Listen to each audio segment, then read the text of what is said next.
अस्सलाम वालेकुम नाज़रीन। इस किस्त के आगाज़ में चोलपन अपने कमरे में अकेली मौजूद थी और अपने आप से कहती है, मैं कसम खाती हूँ ईसा और मरियम की कि जब तक मैं जिंदा हूँ अर्तुल, आलियार और वसूलियत सुकून से नहीं सो पाएंगे। उन्होंने मेरे बेटे और औराल को मुझसे छीन लिया।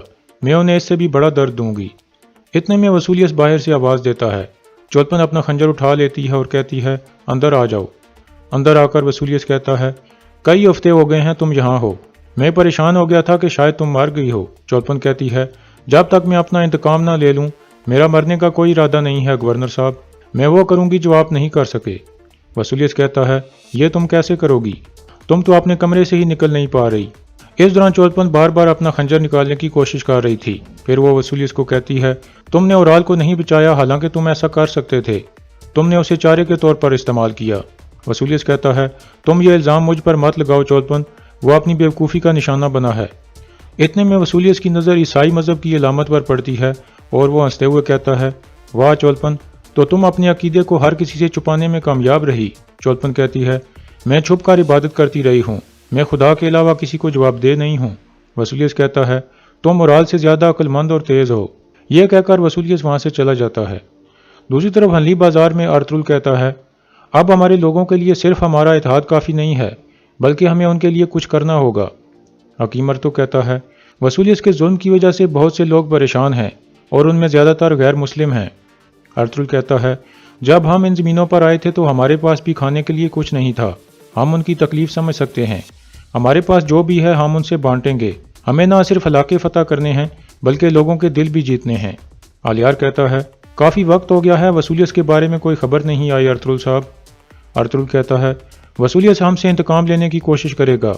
वो लाजमी कुछ बड़ा करने का मंसूबा बना रहा होगा। उसकी शिकस्तों से उनका शहनशाह भी परेशान होगा। इस वजह से वो किले में मजीद सिपाही भेज सकता है। इतने में सामसा और दुमरल इजाज़त लेकर अंदर दाखिल होते हैं। सामसा कहता है, माफ़ करना सरदार, मेरे पास एक ज़रूरी खबर है। दूसरी तरफ कारा जैसर किले में बहुत से सिपाही सहन में खड़े थे। इतने में वसूलियत अंदर से आ जाता है और एक कमांडर को देखकर कहता है, निकोलस। निकोलस कहता है, अजीम कमांडर वसूलियत, हम आपके हुक्म के लिए हाजिर हैं। वसूलियत साहब से मुखातिब होकर कहता है, हमारे मुआवज़ों और नडर जंगजुओं, किले में खुश आमदीद। आप काफ़ी लंबा सफ़र तय करके आए हैं, अभी जाकर आराम कर लो। ये सुनकर सब सिपाही वहाँ से चले जाते हैं। दूसरी तरफ दुमरल कहता है, सरदार, हम आपके हुक्म पर किले पर नज़र रखे हुए थे। निकाया से सिपाहियों का एक बड़ा यूनिट किले में पहुंचा है। यह सुनकर सब हैरान हो जाते हैं। आलियार कहता है, तो उनकी खामोशी की यह वजह थी अर्तुल साहब, वसूलियत तैयारियां कर रहा है। अर्तुल कहता है, वसूलियत की नीयत वाज़ेह है। यह सिपाही किले की हिफाजत करने नहीं बल्कि हमारा खून बहाने के लिए आए हैं। लेकिन वो अपनी आखिरी सांसें लेने के लिए आए हैं, क्योंकि हम उनके फेफड़े निकालने जा रहे हैं। हकीम अर्तुल कहता है, इतनी अहम खबर के बारे में हमें पहले क्यों नहीं पता चला सरदार? अर्तुल कहता है, सुल्तान का जासूस जो निकाया के महल में मौजूद है, लाजमी उसके साथ कुछ हुआ है। दूसरी तरफ सुल्तान का जासूस और उसका साथी भाग रहे थे, जबकि बीजांतीन के काफ़ी सारे सिपाही उनका पीछा कर रहे थे। इतने में एक सिपाही तीर चला देता है जो सुल्तान के जासूस को जाकर लगता है और वो गिर जाता है। सिपाही तेज़ी से आगे बढ़ने लगते हैं। फिर जासूस का साथी आकर उसे उठाता है और वो दोबारा आगे बढ़ने लगते हैं। कारा जैसर में वसूलियत कमांडर निकोलस के साथ बैठा हुआ था। वसूलियत कहता है, मेरी तलवार जंग आलूद हो चुकी है। निकाया के उस आदमी ने हमें बहुत नुकसान पहुंचाया है। कमांडर निकोलस कहता है, महल के ज़्यादातर जर्नैल हमारे साथ हैं वसूलियत, वो जंग के लिए तैयार हैं।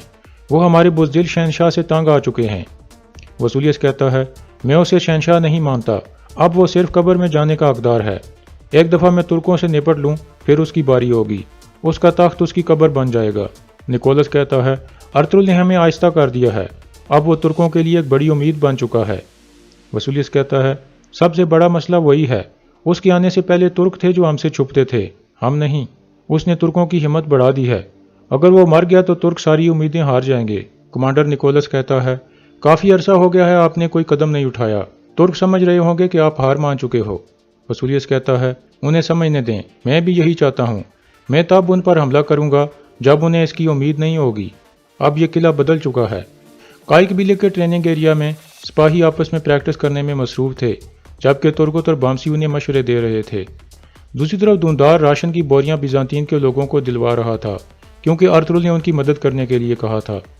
एक आदमी दूनदार को कहता है, खुदा आपकी हिफाजत करे दूनदार साहब, मेरे बच्चे बहुत भूखे हो चुके थे, अब आपकी वजह से उनका पेट भर जाएगा। दूनदार कहता है, ارطغرل صاحب ہمیشہ آپ کے ساتھ ہیں، آپ یہ بات یاد رکھیں۔ اتنے میں بانو جزک بھی کچھ راشن لے کر آ جاتی ہے۔ دوندار کہتا ہے، بانو جزک خاتون آپ رہنے دیں، ہم سنبھال لیں گے، آپ اپنے بچے کے بارے میں سوچیں، ہم نہیں چاہتے کہ ہمارے بھتیجے کو کچھ ہو۔ بانو کہتی ہے، تم نے کبھی دوان کے بارے میں نہیں سوچا جب وہ زندہ تھا؟ شرم ہے تمہارے اوپر، تم ایک سردار کی طرح گھوم رہے ہو، کسے پتا تھا کہ تم قبیلے کے لیے ایک بلا ثابت ہوگے، اب تم مجھ سے دور رہو۔ یہ کہہ کر بانو آگے بڑھ جاتی ہے، جبکہ دوندار پریشان ہو کر ایک طرف چلا جاتا ہے۔ حلیمہ بھی یہ سب دیکھ رہی تھی۔ اتنے میں حائمہ خاتون اندر سے آ جاتی ہیں اور سب سے مخاطب ہو کر کہتی ہیں، ہمیں لازمی تمام معصوم لوگوں کی مدد کرنی چاہیے، یہ دیکھے بغیر کہ ان کا مذہب اور قوم کیا ہے۔ ہماری یہ مدد ہمارے غیر مسلم ہمسایوں کے لیے ایک امید ثابت ہوگی، یہ ہماری قربانی کو نہیں بھولیں گے۔ اس کے بعد وہ غیر مسلم حائمہ خاتون کا شکریہ ادا کرتے ہیں اور پھر سب وہاں سے چلے جاتے ہیں۔ اسی دوران دوندار پریشان حالت میں اکیلا ایک جگہ بیٹھ جاتا ہے اور کہتا ہے، احمق دوندار، دوان الپ تمہاری وجہ سے مارا گیا، اس کی بیوی تکلیف میں ہے، اس کا بچہ یتیم پیدا ہوگا، اب تم کسی چیز کے حقدار نہیں ہو۔ اتنے میں ابن العربی وہاں آ جاتے ہیں اور سلام کرنے کے بعد کہتے ہیں، بیٹھو دوندار الپ، کچھ بات چیت کرتے ہیں۔ پھر وہ دونوں بیٹھ جاتے ہیں۔ ابن العربی کہتے ہیں، ہم گناہ کرتے ہیں اور غلطیاں کرتے ہیں کیونکہ ہم انسان ہیں، اللہ خوش ہوتا ہے جب ہم توبہ کرتے ہیں اور اس سے مدد مانگتے ہیں۔ دوندار پوچھتا ہے، اگر کسی غلطی سے ایک معصوم کی جان چلی جائے اور پیچھے اس کی روتی ہوئی بیوی بچی ہو جو ماں بننے والی ہو؟ ابن العربی کہتے ہیں، کوئی بھی گناہ اللہ کے رحم سے بڑا نہیں ہوتا دوندار الپ، وہ معاف کر دیتا ہے۔ مسئلہ غلطی کا نہیں ہے، بلکہ اس غلطی کو سمجھ کر یہ اقرار کرنا ہے کہ میں دوبارہ اسے نہیں دہراؤں گا۔ دوندار کہتا ہے، میں اپنے آپ پر بہت غصہ ہوں اور اپنے آپ کو معاف نہیں کر پا رہا۔ ابن العربی کہتے ہیں، تم نے سبق سیکھ لیا ہے، لیکن اللہ ان سے پیار نہیں کرتا جو انتہا کی طرف چلے جاتے ہیں۔ اب تمہیں چاہیے کہ ہر حال میں اپنے بھائی کی اطاعت کرو اور ان کے حکم پر عمل کرنے کی پوری کوشش کرو۔ دوندار کہتا ہے، اب سے میں اپنے بھائی کے رستے سے کبھی نہیں ہٹوں گا، میں اپنے قبیلے کی بھلائی کے لیے اپنی پوری کوشش کروں گا۔ ابن العربی کہتے ہیں، یہ بہترین فیصلہ ہے۔ یہ کہہ کر وہ چلے جاتے ہیں اور دوندار مسکرانے لگتا ہے۔ دوسری طرف حلیمہ بانو جزک کے پاس پہنچ جاتی ہے اور اسے سمجھاتی ہے کہ دوان ہمارا بھائی تھا، اس نے بہت بڑی قربانی دی ہے، لیکن ابھی تمہیں دوندار کو معاف کر دینا چاہیے کیونکہ اسے اپنی غلطی کا پورا احساس ہے۔ آخر میں بانو جزک رضامند ہو جاتی ہے۔ دوسری طرف سلطان کا نکایا والا جاسوس اور اس کا ساتھی ایک جگہ چھپ کر بیٹھے تھے، جبکہ بیزانتین کے سپاہی انہیں ڈھونڈ رہے تھے، لیکن وہ ان دونوں کو دیکھ نہیں پاتے اور وہاں سے گزر جاتے ہیں۔ ان کے جانے کے بعد وہ دونوں اٹھ کھڑے ہوتے ہیں اور ایک طرف چل پڑتے ہیں، لیکن ایک تھیلا ادھر ہی بھول جاتے ہیں۔ کچھ دیر بعد وہ ایک غار میں پہنچ جاتے ہیں۔ جاسوس کا ساتھی کہتا ہے، آپ پریشان مت ہوں جناب، میں آپ کو مرنے نہیں دوں گا۔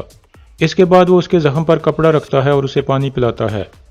پھر سلطان کا جاسوس کہتا ہے، تم فوراً کائی قبیلے جا کر ارطغرل صاحب سے ملو اور انہیں یہ چیز دے دو، اس میں ایک ایسی معلومات ہے جو ریاست کے لیے بہت ضروری ہے۔ ارطغرل صاحب کو کہنا کہ وہ جلدی سے سلطان تک یہ خبر پہنچا دیں۔ وہ آدمی کہتا ہے، میں آپ کو یہاں نہیں چھوڑ سکتا جناب۔ سلطان کا جاسوس کہتا ہے، آپ ایسا ہی کرو جیسا میں نے کہا ہے، یہ معلومات ان تک پہنچانا بہت ضروری ہے۔ یہ سن کر وہ آدمی وہاں سے روانہ ہو جاتا ہے۔ دوسری طرف بیزانتین کے سپاہیوں کو ان کا تھیلا مل جاتا ہے اور کمانڈر کھول کر اسے چیک کرنے لگتا ہے اور پھر کہتا ہے، یہ لازمی ان دونوں میں سے کسی کا ہے، اس پر خون لگا ہوا ہے، ہمیں ان کو زندہ یا مردہ تلاش کرنا ہوگا۔ کچھ سپاہی ان کو تلاش کرو اور ہم گورنر وسولیس کے پاس جا کر مدد مانگیں گے تاکہ وہ جاسوس کو تلاش کرنے میں ہمارا ساتھ دیں۔ اس کے بعد کچھ سپاہی ایک طرف چلے جاتے ہیں اور ان کا کمانڈر کچھ سپاہیوں کے ساتھ دوسری طرف چلا جاتا ہے۔ کارا جیسر میں چولپن اپنا اولیا تبدیل کر کے اپنے اصل روپ میں آ جاتی ہے۔ وسولیس کہتا ہے، تو آخرکار تم اپنے کمرے سے نکل آئی چولپن۔ چولپن کہتی ہے، اب میرا نام چولپن نہیں بلکہ ایک کیترینا ہے۔ وسولیس ہنسنے لگتا ہے اور کہتا ہے، یہ سن کر مجھے بہت خوشی ہوئی ہے کیترینا۔ پھر وسولیس اس کا خنجر نکال کر کہتا ہے، تمہیں اس پرانے خنجر سے چھٹکارا حاصل کر لینا چاہیے کیترینا، تمہیں اب وہ خنجر اپنے پاس رکھنا چاہیے جو انہوں نے ہماری پیٹھ میں گھونپا تھا، یہ بیزانتین والا خنجر تم جیسی خوبصورت عورت کو بہت اچھا لگے گا۔ کیترینا کہتی ہے، یہ خنجر ہمارے دشمنوں کے دلوں میں اترے گا گورنر صاحب، اگر میں ایسا نہ کر سکی تو میرے پیٹ میں موجود بچہ کرے گا۔ یہ سن کر وسولیس ہنسنے لگتا ہے اور پوچھتا ہے، کیا تم ماں بننے والی ہو؟ کیترینا کہتی ہے، یہ اورال کا آخری تحفہ ہے، میرے پیٹ میں اس کا بچہ موجود ہے۔ یہ سن کر وسولیس بہت خوش ہو جاتا ہے اور پھر کہتا ہے، یہ بچہ ہمارے انتقام کا ذریعہ بنے گا۔ کیترینا پوچھتی ہے، کیسے؟ وسولیس کہتا ہے، جب بالیار اور اسلحان کو پتہ چلے گا کہ تم ماں بننے والی ہو تو ان کے پاس اور کوئی چارہ نہیں ہوگا سوائے اس کے کہ وہ تم پر رحم کھائیں اور تمہیں واپس اپنے قبیلے لے جائیں، اور یہ رحم ان کا خاتمہ کر دے گا۔ اس کے بعد وہ دونوں ہنسنے لگتے ہیں، اور یہاں اس قسط کا اختتام ہو جاتا ہے۔